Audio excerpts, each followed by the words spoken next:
1 Tawari 10. Orang Filistin berperang melawan orang Israel. Orang-orang Israel melarikan diri dari hadapan orang Filistin, dan banyak yang mati terbunuh di pegunungan Gilboa. Orang Filistin terus mengejar Saul dan anak-anaknya dan menewaskan Yonatan, Abinadab, dan Malkisua, anak-anak Saul. Kemudian makin beratlah pertempuran itu bagi Saul. Para pemanah menjumpainya dan melukainya.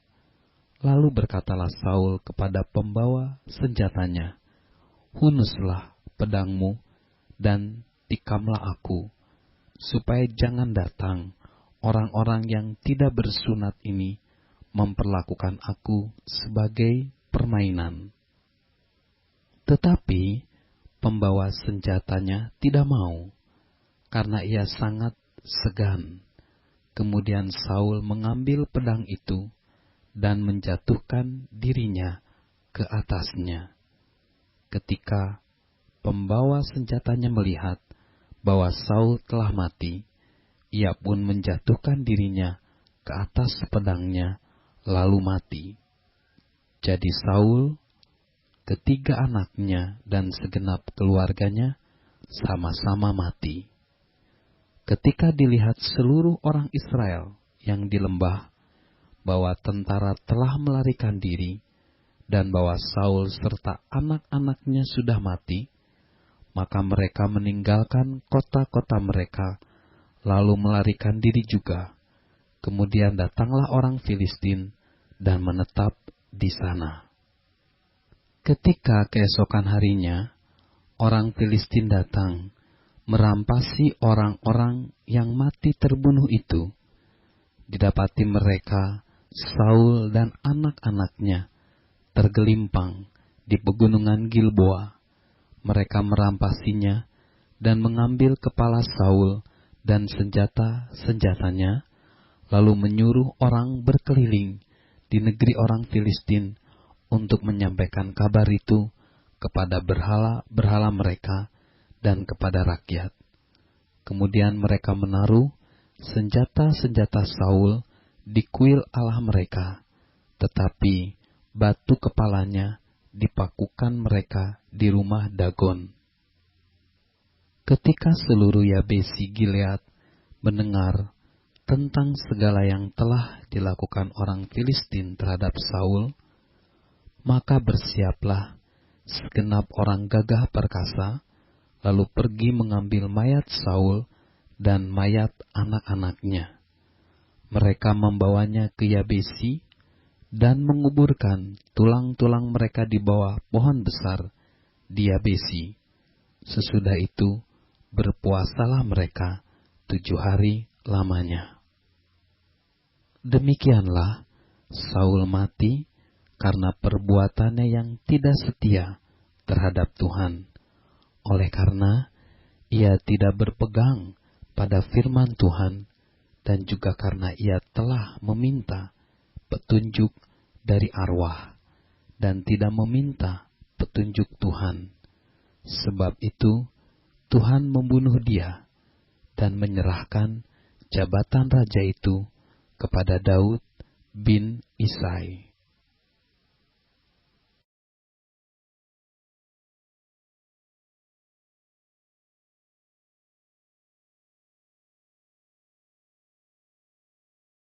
Satu Tawari pasal 11. Lalu berkumpullah seluruh Israel kepada Daud di Hebron dan berkata, "Ketahuilah, kami ini darah dagingmu. Telah lama ketika Saul memerintah, engkaulah yang memimpin segala gerakan orang Israel. Dan Tuhan Allahmu telah berfirman kepadamu, engkaulah yang harus mengembalakan umatku Israel, dan engkaulah yang menjadi raja atas umatku Israel." Maka datanglah semua tua-tua Israel menghadap raja di Hebron. Lalu Daud mengadakan perjanjian dengan mereka di Hebron di hadapan Tuhan. Kemudian mereka mengurapi Daud menjadi raja atas Israel, seperti yang difirmankan Tuhan dengan perantaraan Samuel. Lalu Daud dengan seluruh orang Israel pergi ke Yerusalem, itulah Yebus, dan di sana orang Yebus adalah penduduk negeri itu.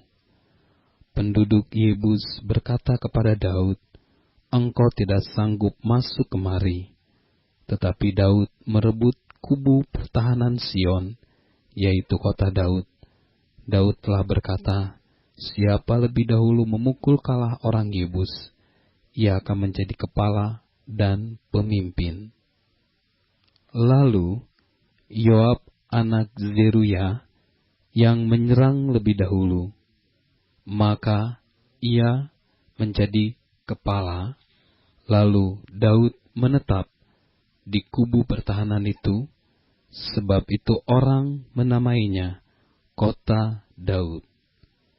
Ia memperkuat kota itu sekelilingnya, mulai dari Milo, bahkan sekelilingnya seluruhnya, sedang Yoab membangun kembali selebihnya dari kota itu.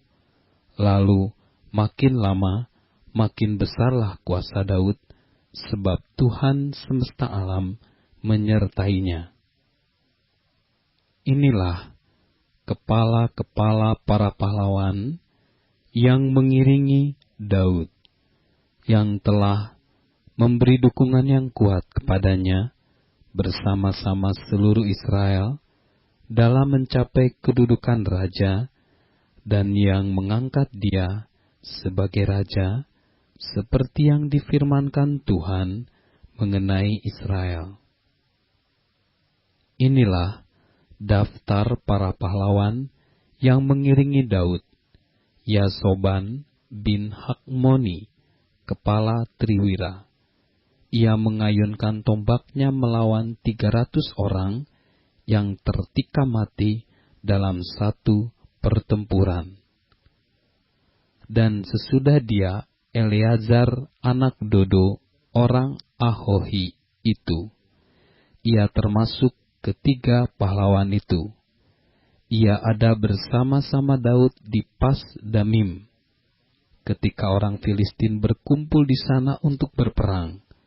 Ada sebidang tanah ladang penuh jelai di sana. Ketika tentara melarikan diri dari hadapan orang Filistin, maka berdirilah mereka di tengah-tengah ladang itu. Mereka dapat mempertahankannya dan memukul kalah orang Filistin. Demikianlah diberikan Tuhan kemenangan yang besar. Sekali datanglah 3 orang dari ke-30 kepala ke gunung batu mendapatkan Daud dekat gua Adulam, sedang tentara orang Filistin berkemah di lembah Refaim. Pada waktu itu Daud ada di dalam kubu gunung, dan pasukan pendudukan orang Filistin pada waktu itu ada di Betlehem. Lalu timbullah keinginan pada Daud, dan ia berkata, "Sekiranya ada orang yang memberi aku minum dari perigi Betlehem yang ada dekat pintu gerbang." Lalu ketiga orang itu menerobos perkemahan orang Filistin. Mereka menimba air dari perigi Betlehem yang ada dekat pintu gerbang, mengangkatnya dan membawanya kepada Daud. Tetapi Daud tidak mau meminumnya, melainkan mempersembahkannya sebagai korban curahan kepada Tuhan. Katanya, "Jauhlah daripadaku ya Allah, untuk berbuat demikian. Patutkah aku meminum darah taruhan nyawa orang-orang ini? Sebab dengan mempertaruhkan nyawanya, mereka membawanya, dan tidak mau ia meminumnya." Itulah yang dilakukan ketiga pahlawan itu. Abisai, adik Yoab, dialah kepala ke-30 orang itu, dan dialah yang mengayunkan tombaknya melawan 300 orang yang mati ditikamnya. Ia mendapat nama di antara ke-30 orang itu. Di antara ke-30 orang itu, ia paling dihormati. Memang, ia menjadi pemimpin mereka, tetapi ia tidak dapat menyamai Triwira itu. Selanjutnya, Benaya bin Yoyada, anak seorang yang gagah perkasa, yang besar jasanya, yang berasal dari Kap JL.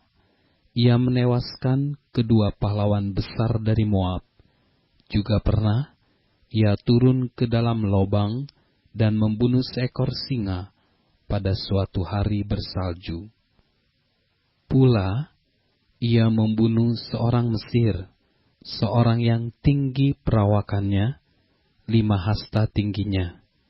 Di tangan orang Mesir itu ada tombak seperti pesa tukang tenun, tetapi ia mendatanginya dengan tongkat, merampas tombak itu dari tangan orang Mesir itu, lalu membunuh orang itu dengan tombaknya sendiri.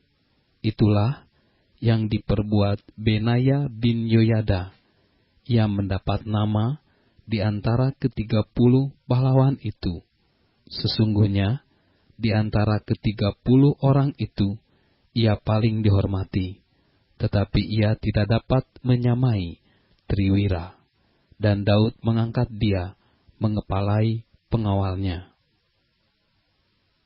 Pahlawan-pahlawan yang gagah perkasa ialah juga Asael, saudara Yoab, selanjutnya Elhanan bin Dodo dari Betlehem, Samot orang Harod, Heles orang Peloni, Ira orang Ikesi, orang Tekoa, Abiezer orang Anatot, Sibkai orang Husa, Ilai orang Ahohi, Maharai orang Netofa, Heled bin Baana orang Netofa, Itai bin Ribai dari Gibea orang Benyamin, Benaya orang Piraton, Hurai dari lembah-lembah Gaas, Abiel orang Bet Araba, Asmawet orang Bahurim, Eliahbah orang Saalbon, Hashem orang Gizon,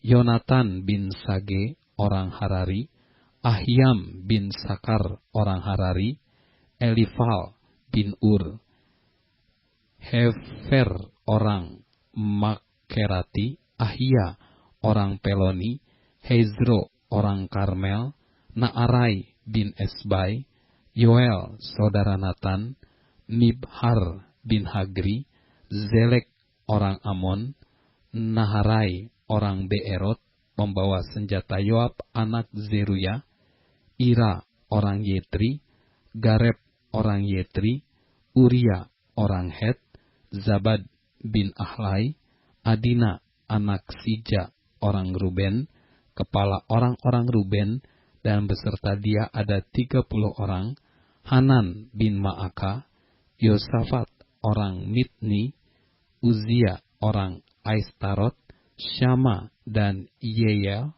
anak-anak Hotam orang Aroer, Yediael bin Simri, dan Yoha saudaranya orang Tizi, Eliel orang Mahawim, Yeribai dan Yosawia, anak-anak Elnaam, Yitma orang Moab, Eliel, Obed, dan Yaasiel orang Mezobaya.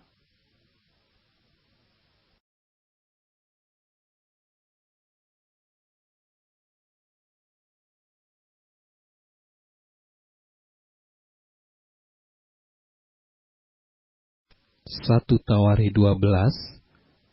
Inilah orang-orang yang datang kepada Daud di Ziklag, selama ia harus menyingkir karena Saul bin Kisi, meskipun termasuk pahlawan-pahlawan yang membantu dia dalam peperangan. Mereka bersenjatakan panah dan sanggup melontarkan batu dan menembakkan anak-anak panah dari busur dengan tangan kanan atau tangan kiri. Mereka itu dari saudara-saudara sesuku Saul, dari orang Benyamin, Abiezer kepala, dan Yoas, anak-anak Sema'a orang Gibea, Yeziel dan Pelet, anak-anak Azmawet, Beraka dan Yehu, orang Anatot, Yismaya orang Gibeon, seorang pahlawan di antara ke-30 orang itu, yang mengepalai 30 orang. Yeremia, Yehaziel, Yohanan, dan Yozabad, orang Gedera, Eluzai, Yerimot, Bealia, Semaria dan Sefaca, orang Harufi, Elkana, Yisya, Azareel, Yoezer dan Yasubam, orang-orang Korah, Yoela, Zebaja, anak-anak Yeroham dan Gedor. Juga dari orang Gad ada yang memisahkan diri dan pergi kepada Daud ke kubu di padang gurun, yakni pahlawan-pahlawan yang gagah perkasa, orang-orang yang sanggup berperang, yang pandai menggunakan perisai dan tombak, dan rupa mereka seperti singa, dan cepatnya seperti kijang di atas pegunungan. Ezer kepala, Obaja orang kedua, Eliab orang ketiga, Mismana orang keempat, Yeremia orang kelima, Atai orang keenam, Eliel orang ketujuh, Yohanan orang kedelapan, Elzabad orang kesembilan, Yeremia orang kesepuluh, Makbanai orang kesebelas.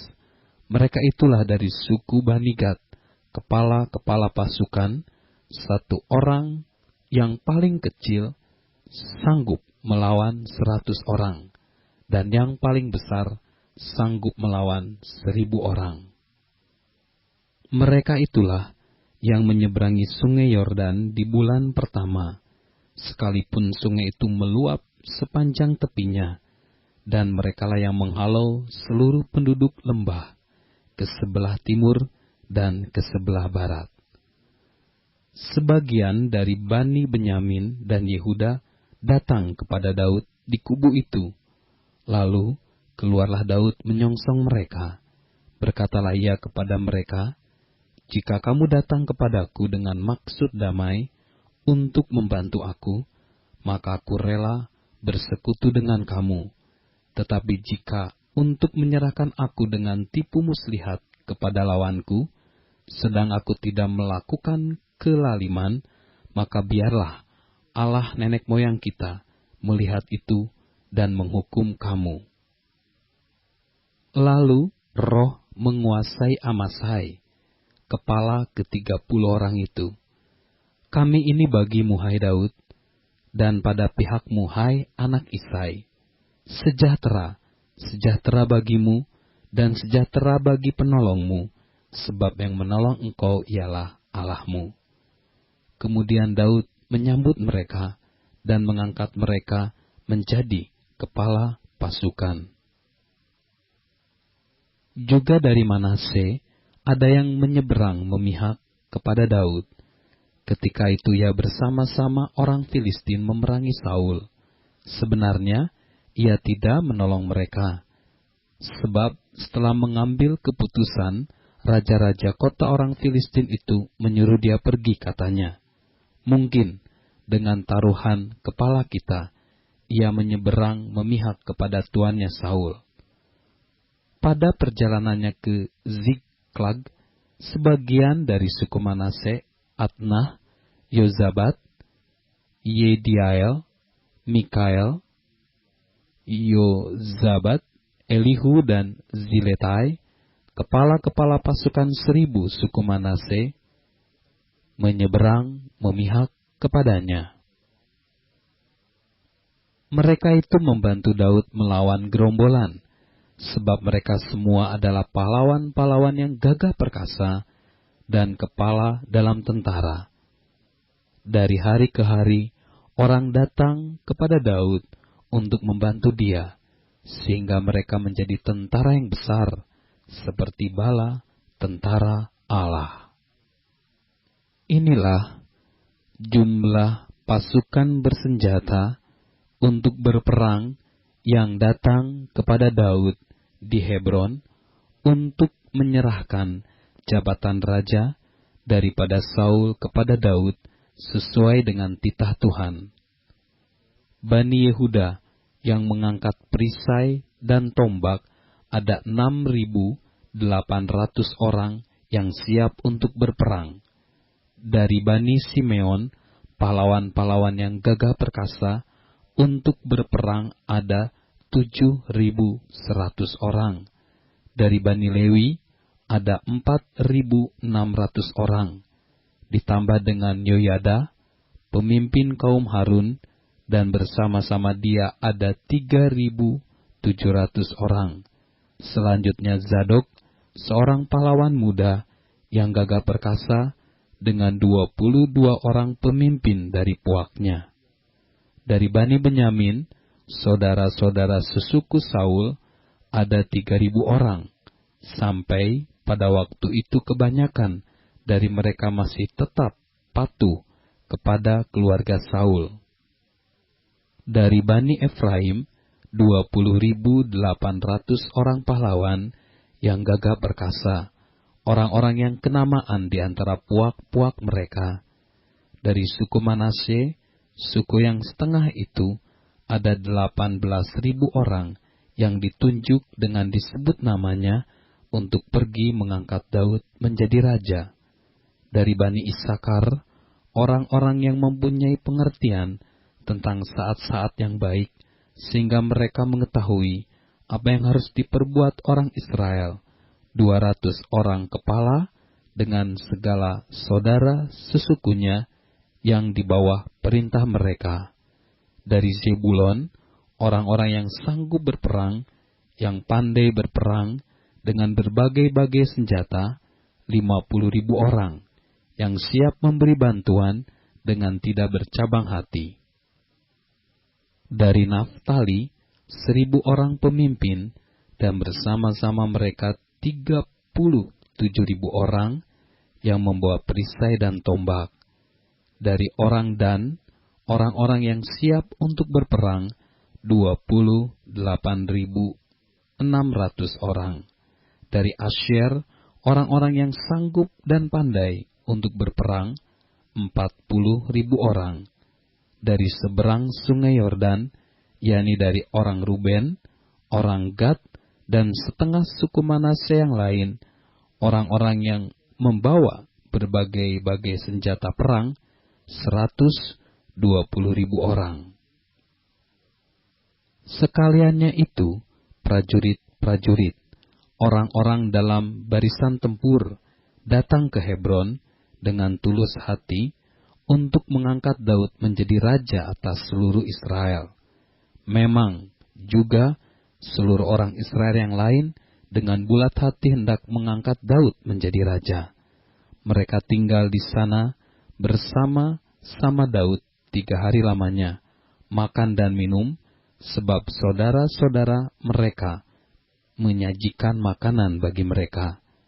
Juga orang-orang yang tinggal dekat mereka, bahkan dari Isakar, Zebulon, dan Naftali, membawa makanan dengan memakai keledai, unta, bagal, dan lembu, yakni bahan makanan tepung, kue ara, dan kue kismis, anggur dan minyak, lembu sapi dan kambing domba, dalam jumlah besar, sebab ada sukacita di Israel.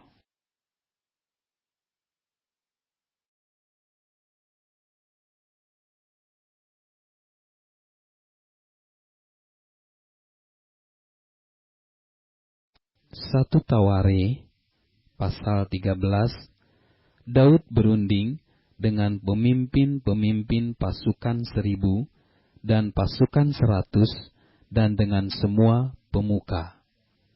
Berkatalah Daud kepada seluruh jemaah Israel, jika kamu anggap baik dan jika diperkenankan Tuhan Allah kita, baiklah kita menyuruh orang kepada saudara-saudara kita yang masih tinggal di daerah-daerah orang Israel, dan di samping itu kepada para imam dan orang-orang Lewi yang ada di kota-kota yang dikelilingi tanah pengembalaan mereka, supaya mereka berkumpul kepada kita.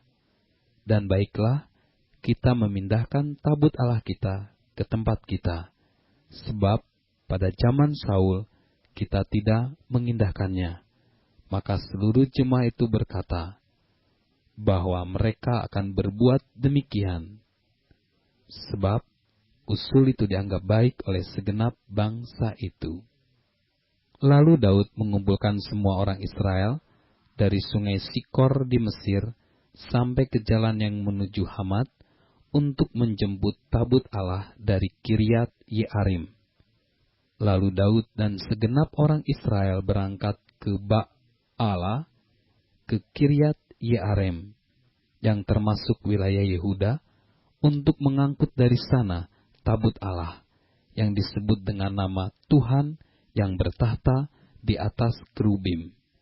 Mereka menaikkan tabut Allah itu ke dalam kereta yang baru dari rumah Abinadab, sedang Usa dan Ahio mengantarkan kereta itu.